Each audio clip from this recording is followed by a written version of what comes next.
কলকাতায় বিএসএফ জওয়ানের মৃতদেহ উদ্ধারকে কেন্দ্র করে চাঞ্চল্য। হলদিরামের কাছে হোটেল থেকে মৃতদেহ উদ্ধার। মৃত জওয়ানের নাম মঙ্গল ভিলান। তিনি পাঞ্জাবের বাসিন্দা। গত ৩রা আগস্ট কলকাতায় আসেন তিনি। গত দুদিন ধরে বাইরে বের না হওয়ায় সন্দেহ হয় হোটেল কর্তৃপক্ষের। পুলিশকে খবর দিলে পুলিশ দরজা ভেঙে মৃতদেহ উদ্ধার করে।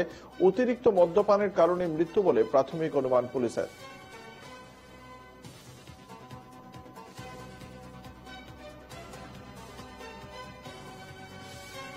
হলদিরামের কাছে চিনার পার্কের কাছে যে হোটেল, সেই হোটেলেই এই যুবক এসে উঠেছিলেন এবং সেখানেই গত ৩ দিন ধরে দরজা না খোলায় শেষ পর্যন্ত পুলিশকে খবর দেওয়া হয়। তারপরে পুলিশ এসে দরজা ভেঙে মৃতদেহ উদ্ধার করে। অতিরিক্ত মদ্যপানের কারণে মৃত্যু বলে প্রাথমিকভাবে মনে করা হচ্ছে।